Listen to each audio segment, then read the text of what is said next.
Okay, guys, welcome to another episode of Email Beyond Revenue. I'm really excited for this one because it's a practical walkthrough. It's not theory. It's something that I've done with Will from Customers Who Click, who you probably already know from LinkedIn. And today we are going to walk you through a strategy on how to combine CRO, research, experimentation, along with email and retention marketing. So, Will, do you want to give a quick overview on the scope of the project, especially since you brought us in, and then we can take it from there with some of the strategy? Yeah, sure. Well, thanks for having me first. Um, yeah, I started working with it was Easy Sleeper at the time. Now grew Sleep Easy with the Easy Sleeper. Mm-hmm. And now Groove Pillows, and yeah, we were doing some. We started off just doing a bit of CRO work, some analysis of the website, the funnel, and kind of figuring out what was actually going on here. And I think when it became really obvious that there was a clear funnel approach to this, there's one hero product, it became a bit of a no-brainer to say, well, actually, I think a lot of the work here is going to be done by the email channel, right? And so that's when we reached out to you and said, I think it's worth getting you guys in because obviously you're really good at what you do. And you were working with zero-party data as well, which is what we Mm-hmm. wanted to use as part of this because it's, their product is it solves a pain point.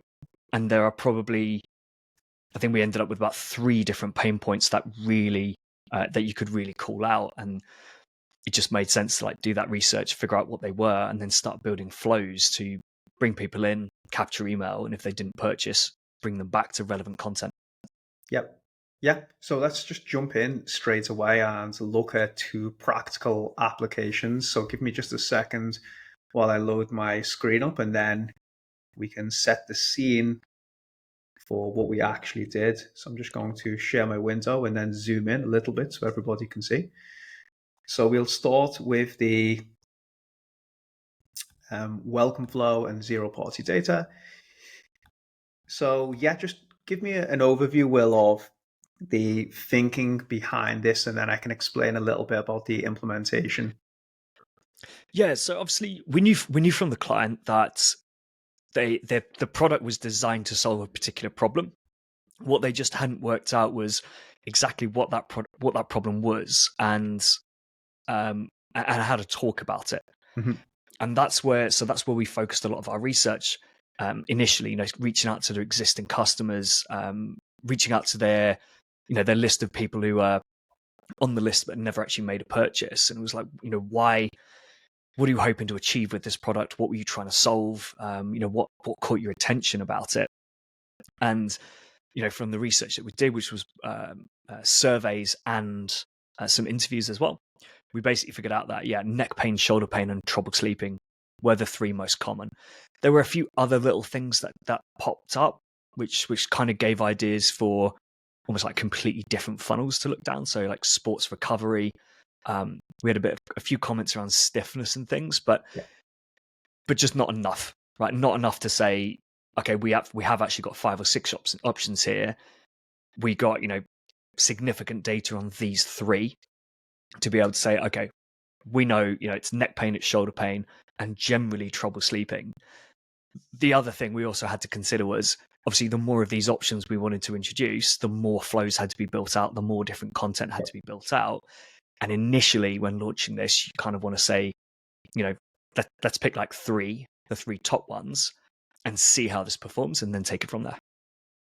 Yep, and that was my recollection as well. I know we're going back 3, maybe even 4 years ago at this point. It's funny I think how so, this is yeah. such a common strategy these days, but I like to think we were a little bit ahead of the curve back in the day, joining both of them up together, both practices. So I'll just explain what we did based on what you approached us with. So essentially, we carried on with the traditional transactional nature of the discount, and we just captured that snippet of zero party data. We designed many pop-ups. I remember we did everything from multi-step forms to single radio buttons like this, and I was just in thinking, I'm between. pretty sure this wasn't the initial design.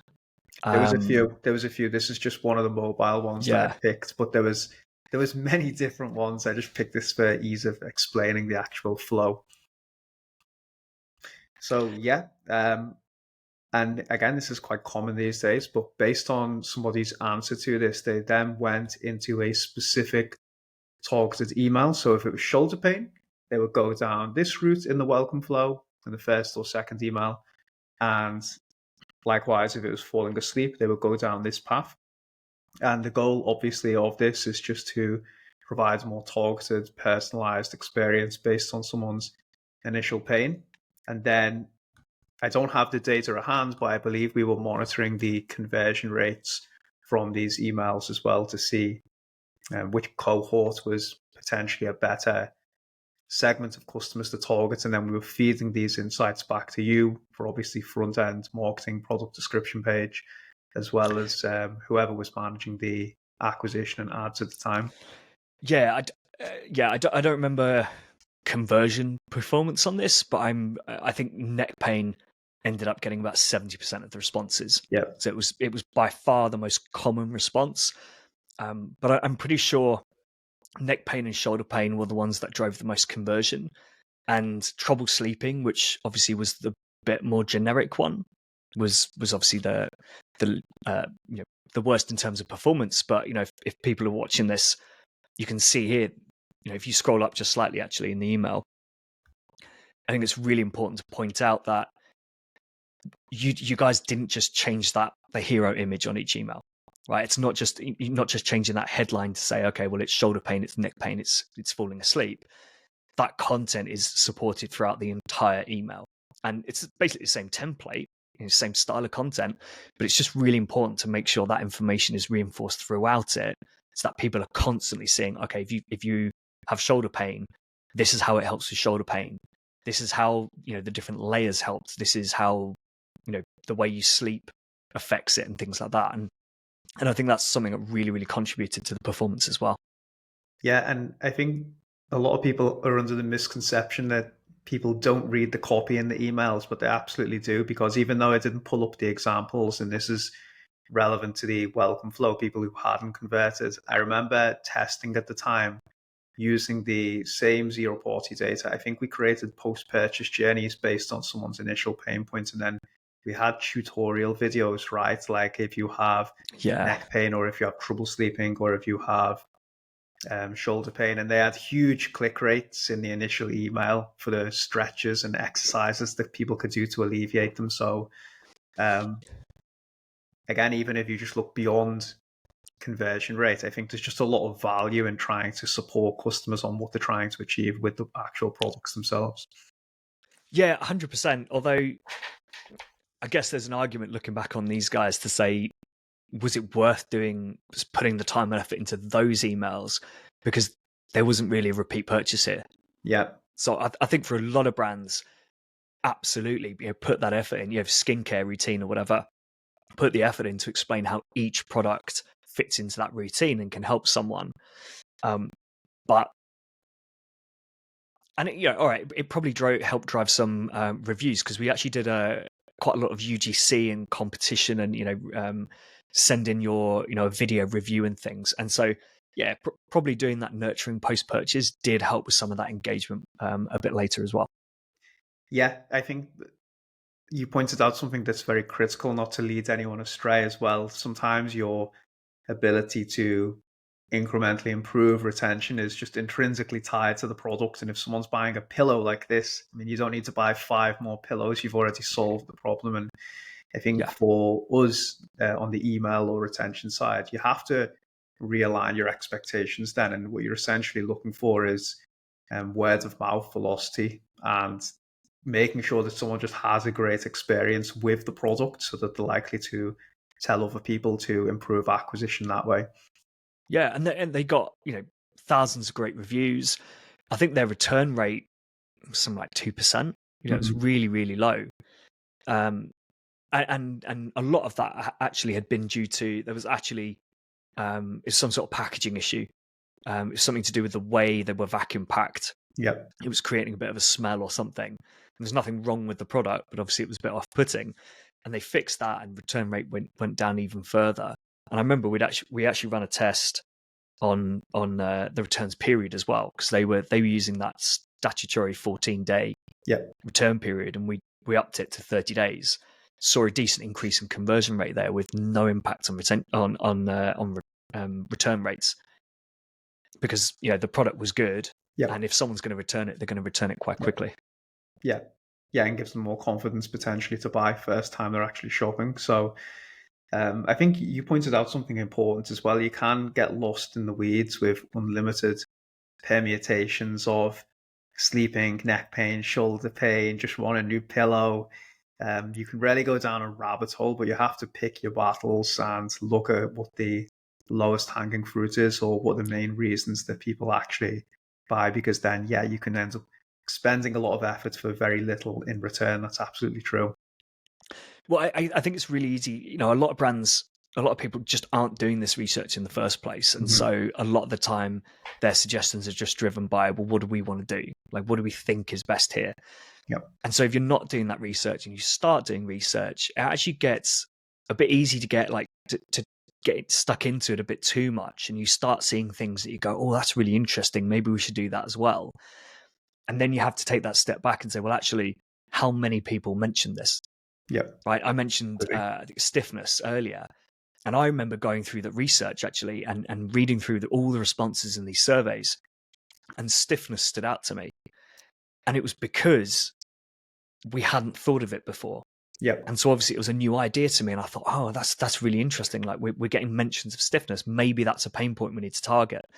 And that actually, when I turned it into quant data, I think out of 280 odd responses, 2 people had mentioned it.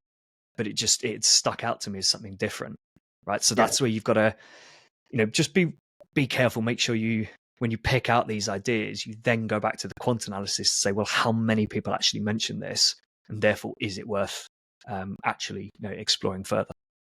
100%. And I think, like you said, as long as you're collecting the data, you don't have to commit to creating all these different permutations. I mean, we're not saying here that you have to create 15 different first or second emails in the welcome flow. You can just start to collect it, and then you can, like you said, look at the commonalities and which ones are actually worth focusing on, and then create it afterwards, not all from the beginning. So it's a very fair call out. So we'll go on to the next section, and we'll talk about how we tied all of these things together at the end. But this is something that we also helped set up. If I just scroll up, this was qualitative research of progressive profiling in the abandoned cart and welcome flow. I can't remember the exact click rate or uptake at the time, but I know a lot of people do bash on these because it's sort of sub 20%, sub 10% a lot of the time. I still think it's worth collecting. I think if you have enough traffic, you'll still get a decent enough sample size to make the data somewhat usable. And so go on. I think, and I know a lot of people don't want to do this because they want to really push for the sale. I think it's worth pushing this earlier. I agree. Right, really early in the flow, because if you wait until your 4th abandoned cart email, you're not going to get any responses. You're going to need to send tens of thousands of these emails to get enough responses to get any meaningful information from it.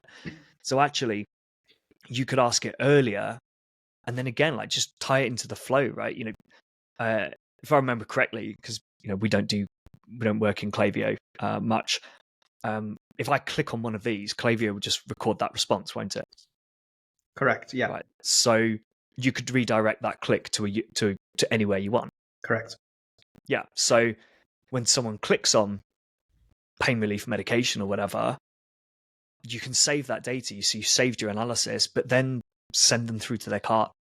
Yes. Or whatever. Like send them somewhere. It could even be, well, now, I mean, things have advanced so much since we actually did this, but now you could probably push them through to a dynamic landing page, which has their cart on it and says, here's how. Well, just be a landing page actually. Like here's how this pillow helps with this problem, instead of taking medication or whatever it is for the brand you're doing. But it means you can actually gather this data, but still you've got an interested person. Right? Someone who's not interested in your product is not going to bother clicking in your email and giving you this information. So if they're going to click, then take that opportunity to say, okay, well, what is that next step? I remember talking to Paul he used to be at Shoe Size, like a shoe fit finder tool, and we were talking about this idea of like there should never be a dead end for a customer. Whatever they do, there should always be something given them to as an option to do next. So if they click here, send them through to a page which gives them information and encourages them to do something, right? Or if you want, send them through to a proper survey, like a type form. Like whatever action they take, you should be putting something else in front of them to either get them to buy and get them to take an action that monetizes them, or an action that gives you some sort of feedback that you can do something with. Yeah, it makes a lot of sense. I mean, we do this in traditional sales offline in brick and mortar all the time, but we tend to, like you said, think of things as dead ends in e-commerce, and I agree with you completely. Yeah. And I'm also inclined to agree with you as well on the value of collecting that data higher up the funnel or purchase intent. Reason being is because I think if we're just being candid about the impact of abandoned carts, a lot of the time you're just cannibalizing the conversion what would have happened anyway, and sometimes just eroding your margin depending on if you are giving discounts away or not. Again, that's contextual to the actual brand, but for me, I think you could probably drive the same sales for a lot of brands and still collect something valuable and protect the margin if you just went in with the first email or at least the second one, as opposed to, like you said, lowering the response rate at the third or fourth or fifth even, when people are just losing the intent to purchase anyway. Yeah. I think it just gets a bit, I guess in some cases it's laziness, and in some cases it's just don't have the time and resource to actually think like through all these funnels, right? That, for a lot of brands where they might only have a couple of people in house, right, running it, and then they've got a few agencies supporting. So when you've got all these different things to do, it's a lot of work to think, right, what should the next step from this be? Okay, so we get them to click on this feedback. What do we want that feedback to do? Okay, well, maybe we should send them to a landing page which gives them more information and takes them to this bit and whatever. And I know it because I do it myself, right? The amount of times that I've got a full day packed of things and I just don't get time to think about things. And so it gets done a bit quicker than maybe it should be. And then a week or two later, I'll come back to it and kind of expand on the idea and do something better with it. Yeah. And actually, like recently, I've just been culling stuff from my calendar and doubling up the amount of time that I spend on activities, because I know that when I'm not feeling the pressure so much, I get to spend a bit more time in it. I get to think it through, and I can also think, well, what is that next step after the actual like task that I was going to do? Yep, I think that's an interesting topic I could talk to you about on another day. It's funnily enough listening to a podcast on that exact thing last night, but I digress. So Okay.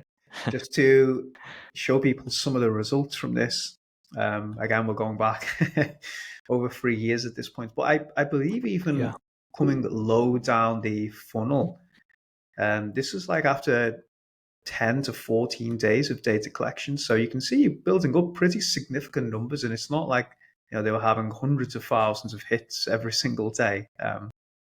So you can expedite this by obviously asking it further up, but still pretty interesting. You're able to collect this amount of data so soon after just having something like this run on autopilot. Yeah, 100%. And this is it gives you valuable information, doesn't it? Because now, going back to like landing pages and things, that your biggest competitor is other pillows. It's not pain medication. It's not sleeping pills and medication. Okay, pain medication's in there, but I guess if you dive into that, I guess you might come up with some different insights. But the other pillow things is really interesting. So that means you immediately need to go and start doing basically comparison tables and comparison videos and things, and it just gives you focus. Right? Yeah. This information tells you this is something you should be targeting and working on and trying to compete with. 100%. Whereas previously, without even just these 3 data points here, without that, you're just thinking there's a million options out there to try and convince someone to complete their purchase. Right. Now we've narrowed it down to here's your one action that you should be focusing on. Yeah, again, just operating not off assumptions, but clear data. So let's tie everything together. Well, I'm just going to scroll over here. Do you want to walk us through how you were able to act upon some of these data points and feedback loops that we created? Because I know this is your work. Yeah, this is like 2 years worth of optimization and small tweaks, and then a redesign when they became Groove. But I think the key thing is, when you look at this page, you can clearly see that it's not just a pillow. It is a pillow. It's designed for neck pain, right? And it focuses on sleeping better and wake up pain free. There's quite specific comments and selling points being made here. Whereas a lot of pillows, you'll just go to and it'll be a nice picture of a pillow, and it'll have the name of the pillow in the title, and then it will probably have some sort of this memory foam pillow is great for neck pain and shoulder pain. But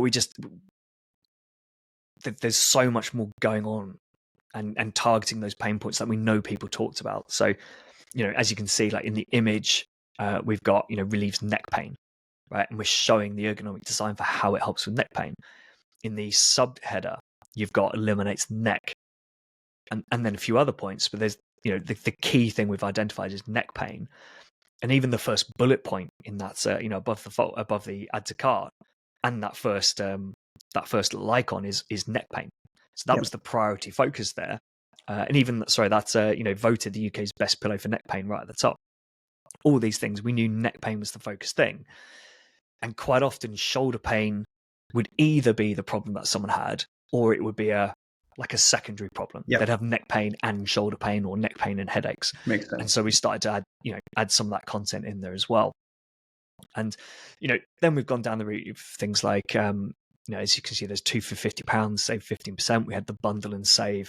There's a few other things to just help people move forwards. The 100-day return things is really interesting. I remember we ran that test and it didn't actually add much, if I recall.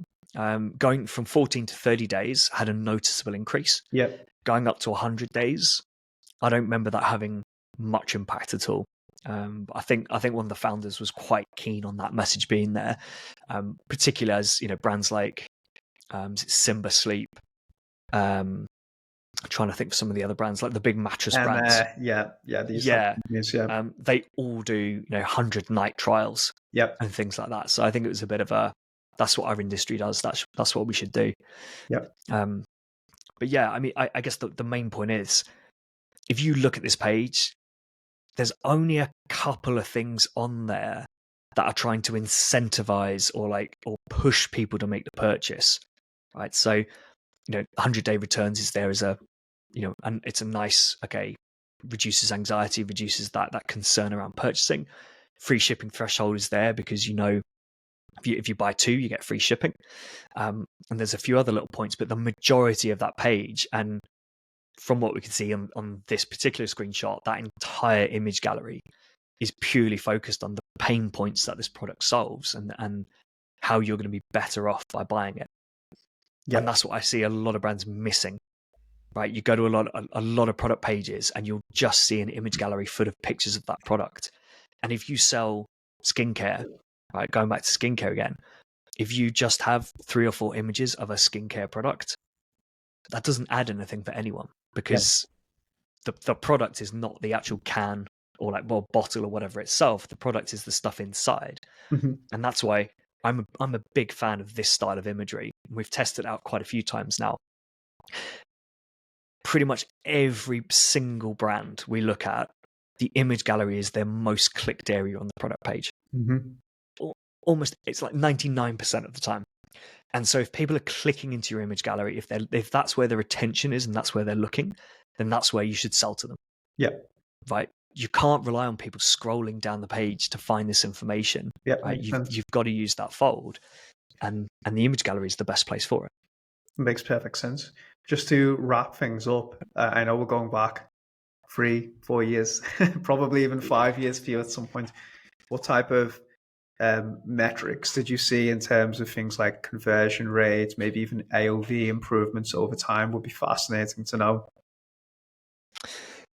If I remember correctly, it's actually on the case study on the website. I think it was a 23% increase in AOV and a 53% increase in conversion rate through all the various optimizations we made. And the biggest one AOV wise, and this does really apply to this type of business where there is a very clear hero product. People don't, and so there's not a huge amount of variation in the product orders. Using modal order value to calculate the free shipping threshold was a massive win for them, because I remember their free shipping threshold was like £70 when we started with them, and their AOV was about 35. But when you looked into the data, their actual most common order value by a long way was, I think, £27 something. Yep. Because it was $29.95 minus their intro discount. And so we're talking about a free shipping threshold that's more than double the price of the product and the order that they're making. So we dropped that right down, and then we started to add the kind of bundle and saves. Yep. We tested out some apps like Candy Rack, so when you added to cart, a pop-up appeared and said, some special offers just for you, and you could either add accessories to it, or you got the option to upgrade to a bundle. And these worked really well. And it was actually when we introduced the 4 bundles. I remember it was like 1 pillow, 2 pillow. So just 3 bundles. 1, 2, 4. I swear there was a 4th bundle, but I can't remember. I think it was 1, 2, and 4 pillows, and they came with some pillowcases and things like that. That had a significant impact on their AOV, right? But again, like the key thing is that's all they sold. So that's all where their attention was. So it was really easy to say, you basically have 4 options to buy on this website. So pick from one of these 4 if you're going to buy. Yep. But yeah, I think really focusing on it. I remember the first time we added those icons in, those 3 icons above add to cart, it was like a 10% improvement in conversion rate adding those, because the previous ones were, I don't even want to call them benefits. It was like, I remember one of them was like vegan product, or something like that, and a couple of others that just your basic trust emblems, okay, if someone is vegan and I don't know, I'm not vegan, so I don't know if you think about it when buying a pillow, it would never have occurred to me that there might be a concern there. So there were 2 other points which just didn't sell the product. They were additional things that once you're sold on the product, you might say, oh, okay, that is actually a nice little bonus. So we got rid of those, changed them to the 3 points that actually focused on what the pillow does.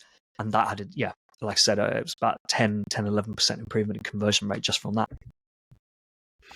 Fantastic. Well, this has been great, Will, and it's good to see that agencies don't have to work in silos, as we know. In fact, it helps each other to collaborate and get better results and retain the clients for longer. So it's good absolutely. to take a trip down memory lane and revisit this, and hopefully we can create some more new ones going forward. Yeah, hope so. Perfect. All right, mate. Thank you for your time. And obviously, best way if people don't know who you are to contact you is LinkedIn, right? Yeah, Will Laurenson on LinkedIn. I think I've moved the hand from my name, actually.